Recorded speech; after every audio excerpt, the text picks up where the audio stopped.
1,00,000 మంది శివభక్తులతో కలిసి మహారుద్రాక్ష పూజలో పాల్గొనండి. వెంటనే కాల్ చేసి మీ పేరును నమోదు చేసుకోండి. నమస్తే రమగారు. నమస్తే జయ. రమగారు, మనము లాస్ట్ టైం ఒక వీడియోలో లలితా సహస్రనామం గురించి చేసుకున్నామండి. 2 years అయింది. చాలా రోజుల క్రితం ఎలా చదవాలి, ఏ విధంగా దానికి అనుసరించాల్సిన నియమ నిబంధనలన్నీ చదువుకున్నాం కదా, మాట్లాడుకున్నాం.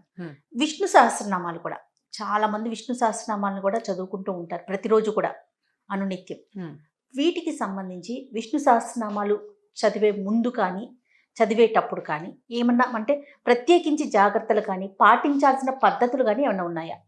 విష్ణు సహస్రనామం నిత్యం పారాయణ చేసుకోగలిగేది. లలిత 20 నిమిషాలు పడుతుంది, విష్ణు సహస్రనామం 10 నిమిషాలు పడుతుంది. గబగబా చదివేసుకుంటే ఏ సహస్రనామం ఏ స్తోత్రానికైనా మొట్టమొదట మనం 2 కీ పాయింట్స్ తెలుసుకోవాలి జయ. ఏదైనా సరే వాచా దోషాలు లేకుండా చదివితేనే ఫలితం లభిస్తుంది, మొదటిది. రెండోది, ఫలితాన్ని దేన్నో ఎక్స్పెక్ట్ చేసి చదవకూడదు. ఇప్పుడు మాకు వాచా దోషాలు ఎలా పోతాయండి, ఇలాగే వచ్చు, దేవుణ్ణి ఎలా పిలిచినా పలుకుతాడండి, దేవుడికి మనకే ఆ నియమాలు, మానవులకే కానీ భగవంతుడి కాదు, భక్తిభావం వల్ల భక్తిభావానికే భగవంతుడు పలుకుతాడు అని చెప్తారు. అవును, అక్షరాల నిజం. నేను అస్సలు దాని నుంచి పక్కకే వెళ్ళను. భక్తి చాలా అవసరం.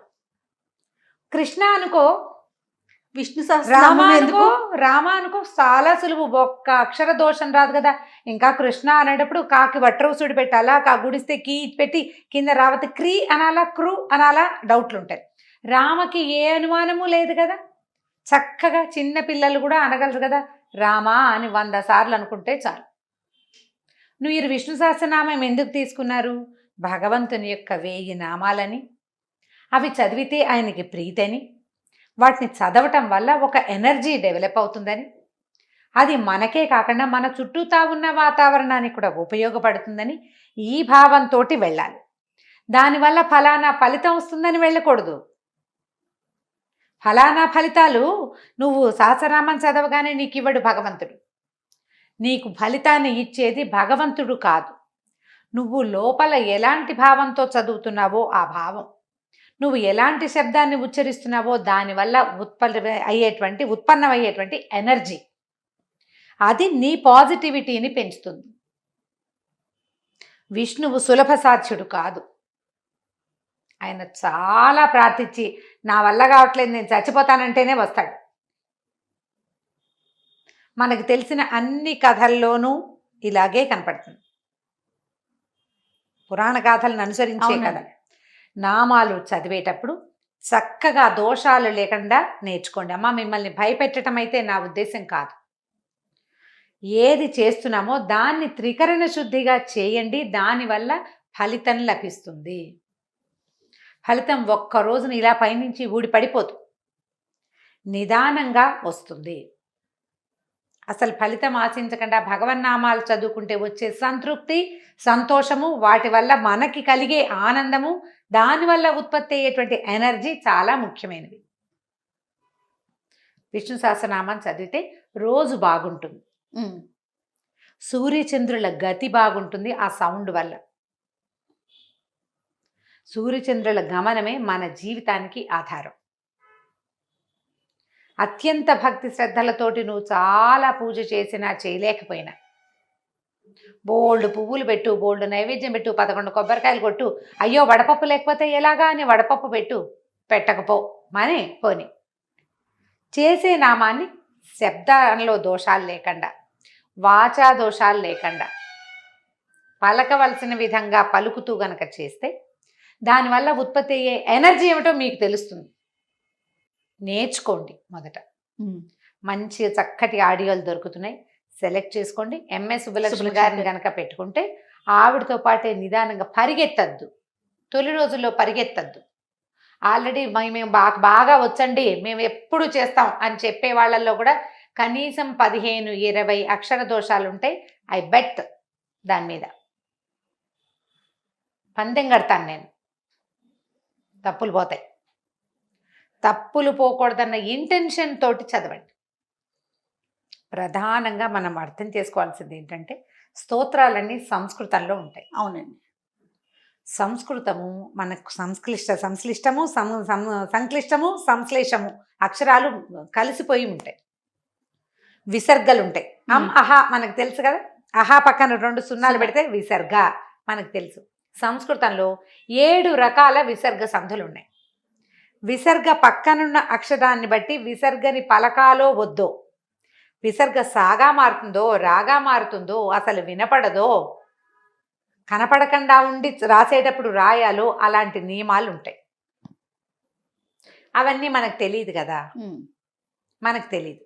2 అక్షరాలు కలిసే చోట మధ్యలో ఆ అని పలకాలంటే ఎస్ లాంటి ఒక గుర్తు పెడతారు. అవునండి, పుస్తకాల్లో కనిపిస్తుంది. పుస్తకాల్లో ఎస్ కనపడితే తర్వాత అక్షరానికి అకారం ఉన్నట్టు అర్థం. అక్కడక్కడ 2 ఎస్సులు కూడా కనపడతాయి, గమనించండి, మీ అర్థం అవడం కోసం చెప్తున్నా. 2 అంటే ఆ ఉన్నట్టు అర్థం. ఆ ఉందనమాట, ఆ 2వ అక్షరం ఉంది, ద్వితీయ అక్షరం ఉన్నట్టు. ఇప్పుడు మనకి అవగాహన లేకుండా పుస్తకం ఉందని చదివేస్తాం, ఎనర్జీ డెవలప్ కాదు, రాదు, శక్తి బయటికి రాదు. మనం రామా అన్నప్పుడు వచ్చే ఎనర్జీ సులువుగా వచ్చేస్తుంది. నెంబర్ ఆఫ్ టైమ్స్ రామ అంటే ఒక ప్రశాంతత కలుగుతుంది. విష్ణు సహస్రనామంలో కూడా అలాంటి ప్రశాంతతని మనం చదివేశానన్న సంతోషం వస్తుంది, కానీ మీకు చదవటం వల్ల రావలసిన అసలు ఎనర్జీ రాదు, తప్పులుంటే. సో అక్షర దోషం అనేది లేకుండా చూసుకోవాలి. లేకుండా మొట్టమొదట మనకి అక్షరాలు అసలు మనకు అన్ని పలుకుతాయా లేదా అనేది ప్రశ్నించుకుందామా. మీరు ఏ ఛానల్ చూడండి, యాంకర్లకి, మాట్లాడే వాళ్ళకి చాలామందికి అక్షరాలు పలకం, బాకి భాకి తేడా ఉండదు. వీటిని అల్పప్రాణము మహాప్రాణము అంటారు. బా అంటే అల్పప్రాణం, భా అనాలంటే మహాప్రాణ అక్షరాలు. మహాప్రాణ అక్షరాలని అవి గట్టిగా ఒత్తి అవతల వాళ్ళకి విసుగొచ్చేలాగా కాదు, లోపల నుంచి శబ్దం రావాలి. భగవంతుడు అంటే కుదరదు. భగవంతుడు అంటే దేవుడు కాదు, అది ఎవరో. ఆ అక్షరానికి అర్థమే లేదు. ఈ పదానికి బా పెట్టడం వల్ల అక్షరం అర్థం మారిపోయింది. ఆయన ఎవడో దైవం కాదమ్మా భగవంతుడు. మీరు బాకి ఒత్తు పెట్టకపోతే అది దైవానికి సంబంధమైన పదమే కాదు. అది తెలుసుకోండి. మొట్టమొదట ఒక మంచి పుస్తకం సెలెక్ట్ చేసుకోండి. ఎవరికైనా సాంస్క్రిట్ టీచర్లకో, తెలుగు టీచర్లకో, లేదా ఏ పంతులు గారికో చూపించి తప్పులున్నాయా లేదా కరెక్షన్స్ చేయించుకోండి. అవి చెప్పటానికి ఒక మంచి టీచర్ని చూసుకోండి. సంస్కృతం వచ్చిన అధ్యాపకుల్ని పోషించండి అమ్మా దయచేసి. నేర్చుకునేందుకు పూర్తి అవకాశాన్ని తీసుకోండి. మీరు చెప్తారా అని నా వెంట పడకండి అమ్మా. ఇప్పుడు గ్యారంటీగా అదే వస్తుంది, మీరు చెప్పండి రమ్మ గారు అని. నేను చెప్పలేను, నాకు అంత సమయం లేదు. నాతో మాట్లాడిన వాళ్ళందరినీ నేను కరెక్ట్, నీకు కూడా అలా అని కూడా చేయాలి, ఇలా అనాలని చెప్తాను, కరెక్షన్ చేయడానికి ట్రై చేస్తాను. కానీ క్లాసులు చెప్పేంత సమయం నాకు లేదు. కానీ మీ చుట్టుపక్కల ప్రతి చోట సంస్కృత పండితులు ఉన్నారు. వందే గురు పరంపరాం అనే దీంతో ఒక టైటిల్ తోటి కుల్దీప్ పాయ్ అని ఒక ఆయన చేయించారు ఈ విష్ణు సహస్రనామం. మనం రాహుల్ వెల్లాల్ అండ్ సూర్య గాయత్రి అని 2 పిల్లల పాటలు విన్నాం, బాగా యూట్యూబ్లో ఫేమస్గా ఉన్నారు. వందే గురు పరంపరాం హెడ్డింగ్ తోటి మీరు కొట్టినా కూడా అది వస్తుంది. కుల్దీప్ పాయ్ ఎంత బాగా చేయించారంటే ఒక్క అక్షర దోషం లేకుండా ఉంది. నేను అది విన్నాను. అలాంటివి సెలెక్ట్ చేసుకోండి. మామూలుగా రోజువారీ చదువుకోండి. తప్పులు కరెక్షన్ని ప్రయత్నం చేసి చూడండి. ఏ తప్పులు లేకుండా గనక చదివితే భగవంతుడు దిగి తప్పక వరమిస్తాడమ్మా. ఒకే రోజులో జీవితాల్లో మార్పు రాకపోయినా కాలక్రమంగా రావాల్సింది చకచకా మన జీవితాల్లో మార్పు వస్తుంది. మొట్టమొదట మనం ఇలాగ ఒక స్తోత్రాన్ని చదివితే దాంట్లో నుంచి ఉత్పన్నమయ్యేటువంటి ఎనర్జీ మనకి ధైర్యాన్ని ఇస్తుంది. ఆ ఎనర్జీ మన చుట్టూతో ఉంటుంది, పాజిటివ్ ఎనర్జీ. అది ఇట్లా చిన్న చిన్న అంకెల్లో లెక్క పెట్టగలిగేది కాదు, చాలా పెద్దది. మనం ఊహించలేం కూడా. మన మొహాల్లో వెలుక్కి కారణం మనం పలికే అక్షరాలు. స్పష్టమైన అక్షరాలు పలికేవాళ్ళు, చక్కగా స్తోత్రాన్ని చేయగలిగే వాళ్ళకి ఆటోమేటిక్గా వెలుతురు వస్తుంది. వాళ్ళు అందంగానే ఉండక్కర్లా, వెలుగు వచ్చేస్తుంది. ఎందుకంటే లోపల నుంచి బ్లడ్ ఫ్లో కూడా అలా వస్తుంది. మన రక్తంలో ప్రతి బొట్టుకి ఎనర్జీ వస్తుంది. దాన్ని సాధించండి. నేను ప్రతిసారి చెప్పేదే, దీన్ని ఇంకా గట్టిగా చెప్తున్నాను ఈసారి. మళ్ళీ ఇలాంటి విషయం చెప్తామో చెప్పమో ఇంకొకసారి అని. దీంతోపాటు విష్ణు సహస్రనామం ఎలా చేసుకోవాలి అనేది ఒక ఇది. స్నానం చేసి సమయం. చేయాలి. పొద్దున పూట స్నానం చేసి చేసుకోండి. సాయంకాలం వేళ కూడా చేసుకోవచ్చు. విష్ణు సహస్రనామం చేసేటప్పుడు తప్పకుండా లక్ష్మీ అష్టోత్తరం చదువుకోమని చెప్తారు. ఎందుకంటే అమ్మవారి నిత్యానపాయని కాబట్టి అయ్యవారి స్తోత్రం చదివేటప్పుడు ఆమెను కూడా స్మరించుకుంటే కనుక లక్ష్మీనారాయణల కటాక్షం మన మీద ఉంటుంది. ఇద్దరిది, అమ్మవారిది అయ్యవారిది. సాయంకాలం పూట కనుక చేసుకుంటే అమ్మవారిని ఇద్దరిని చేసుకోవచ్చు, బాగుంటుంది. మీరు ఉదయం వేళ కనుక విష్ణు సహస్రనామం చేసేసుకునేటట్టయితే వంట చేసుకుంటూ కూడా సహస్రనామం చేసుకోవచ్చు మీకు చేతొస్తే. దీంతో పాటు ఇంకొక నియమం ఏం చెప్తారంటే, ఇవాళ రేపు అందరికీ వాళ్ళ జన్మ నక్షత్రాలు తెలిసిపోతున్నాయి. మనకి 27 నక్షత్రాలు ఉన్నాయి. మనకి జన్మ నక్షత్రాలు తెలుసు అందరికీ. ఈ 27 నక్షత్రాల్లో నక్షత్రానికి 4 పాదాలు. అవునండి కదా. ఇప్పుడు ఈ విష్ణు సహస్రనామంలో ఉన్నటువంటి 108 నామ శ్లోకాలు పూర్వపీఠిక ఉత్తరపీఠిక ఉంటాయి. పూర్వపీఠిక ఏమిటి, ఎవరితో చెప్పారు, ఏం చేస్తే బాగుంటుంది, విష్ణువు యొక్క మహత్వము, ఎవరు భీష్ముల వారు ధర్మరాజుకు చెప్పడం, వైశంపాయనుడు చెప్పడం పూర్వపీఠిక. నామాలు మధ్యలోవి నామాలు అంటే ధ్యాన శ్లోకాలు కూడా ఉండి దాని తర్వాత నామాలు వస్తాయి 108. ఆ తర్వాత మళ్ళీ ఉత్తరపీఠిక ఉంది. అంటే ఇవి చదవటం వల్ల వచ్చే ఫలితాలు ఉత్తరపీఠికలో చెప్పబడ్డాయి.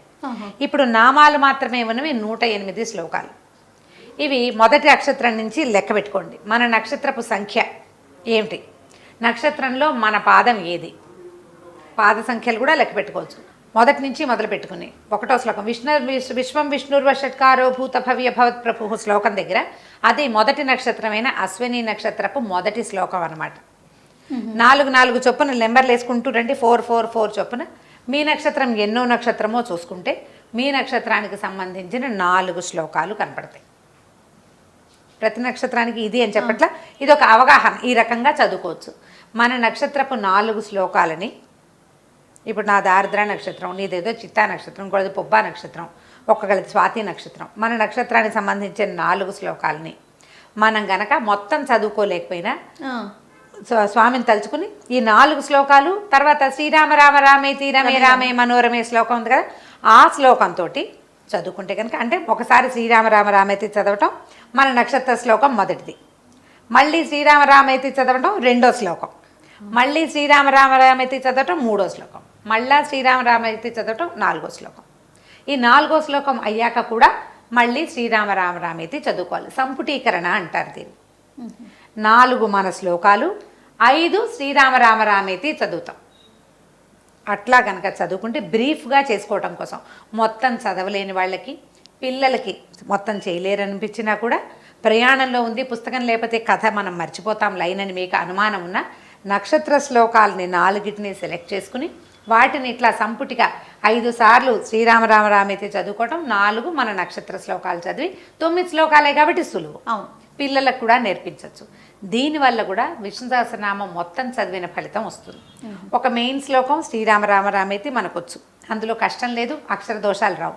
మన నక్షత్రాలకు సంబంధించిన 4 శ్లోకాల్ని జాగ్రత్తగా నేర్చుకోండి, తప్పులు లేకుండా, అక్షర దోషాలు లేకుండా పిల్లలకి జాగ్రత్తగా నేర్పించండి. అది చదివినా కూడా దాని ఫలితం మనకి లభిస్తుంది. దానివల్ల ఎనర్జీ కలుగుతుంది మనకి. మీ సహస్రనామం చదువుకున్నప్పుడు పండో ఫలమో నైవేద్యం పెట్టడం, స్వామిని తలుచుకొని సాయంకాలాలు చేసినా అంతే.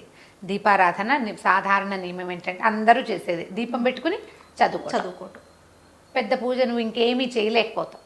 విష్ణు సహస్రనామం పుస్తకాన్ని కింద పెట్టబోకండి, నేల మీద పెట్టి చదవద్దు. ఏదైనా కొంచెం ఎత్తు మీద పెట్టుకోండి. ఓ పళ్ళెం పెట్టి పళ్ళెం మీద పుస్తకం పెట్టుకోండి, లేదా ఒళ్ళో పెట్టుకోండి. వ్యాసపీఠంలో పెడితే మరీ మంచిది. పూజకి ఒకవేళ మనం దేవుడి దగ్గర రోజు చదువుకునే పుస్తకాన్ని ఆ దేవతార్చన దగ్గరే ఉంచేసుకోండి, దేవతార్చన దగ్గరే ఉంచుకోండి. ప్రయాణాల్లోనూ అప్పుడు కూడా చదువుకోవచ్చు. వాటి పుస్తకాల కింద మీద పెట్టకుండా కాస్త జాగ్రత్తగా ఉంటే సరిపోతుంది. ప్రయాణంలో చదివితే ఏం చేయాలంటే, ఒకవేళ మన ప్రయాణంలో ఉన్నాం, కాళ్ళు కడుక్కోలేదు, స్నానం చేయలేదు, మనకు అనిపిస్తూ ఉంటుంది. దానికి అపవిత్ర పవిత్రోవా సర్వావస్థాంగతోపివా యస్మరేత్ పుండరీకాక్షం స బాహ్యాభ్యంతర శుచి అని ఒక శ్లోకం ఉంది. అపవిత్రుడైనా పవిత్రుడైనా సర్వావస్థాంగతో, ఏ అవస్థలో ఉన్నప్పటికీ ఎవడైతే స్మరిస్తాడో, పుండరీకాక్షుణ్ణి స్మరిస్తాడో, వాడు బాహ్యము ఆభ్యంతరము అంటే బయట ఉన్న పరిస్థితుల్లోనూ లోపల ఉన్న ఆరోగ్య పరిస్థితుల నుంచి వాటి నుంచి శుచి అయిపోతాడు అని పుండరీకాక్ష అని 3 సార్లు చెప్పుకుని అప్పుడు ఇది నేర్చేసుకోవాలి, ఇవి చదువుకోవాలి. అప్పుడు ఎటువంటి దోషాలు ఉండవండి. ఉండవు. హాస్పిటల్లో ఉంటాము, ఏదైనా ప్రమాదకర పరిస్థితుల్లో ఉంటాము, ఏదైనా ఇబ్బందికర స్థితిలో ఉంటాము, మనకి భయంగా ఉంటుంది, ఏదైనా దేవుడిని తలుచుకోవాలనిపిస్తుంది, ఇదంతా ఉండి ఇలా ఉండి స్నానం మనకి ఫీలింగ్స్ ఉంటాయి. స్నానం చేయలేదు, కాళ్ళు కడుక్కోలేదు, బాత్రూమ్కి వెళ్ళాము, లేకపోతే ఇక్కడ ఏదో పరిస్థితి బాగాలేదు, నెత్తురు, రకరకాల పరిస్థితులు, చీదర, కానీ దేవుడిని తలుచేసుకోవాలి, సహస్రనామం చదివేయాలనిపిస్తుంది. ఈ శ్లోకం చదువుకుని చేసుకోవచ్చు. మీరు అత్యవసరంగా చేసుకోవటానికి ఇట్లా నక్షత్రాలకు సంబంధించిన శ్లోకాలు కనుక పెట్టుకుంటే చాలా హెల్ప్ అవుతుంది, చాలా ఉపయోగపడుతుంది. అండ్ మీకు ప్రధానమైంది స్తోత్రం వల్ల మనోధైర్యం లభిస్తుంది, విపరీతమైన మానసికమైన సంతృప్తి లభిస్తుంది. భగవంతుడిని తలుచుకుంటుంటే ఆటోమేటిక్గా మనకి ధైర్యం వచ్చేస్తుంది, నమ్మకాన్ని బట్టి కదా. మీకు అలాంటి నమ్మకాలు ఉంటే ఈ పద్ధతిని ఫాలో చేయండి, సులువుగా చేసేసుకోవచ్చు. ప్రధానమైంది అక్షర దోషాలు పోగొట్టుకోండమ్మా, దానివల్ల మీరు చేసిన ఫలితం లభించదు.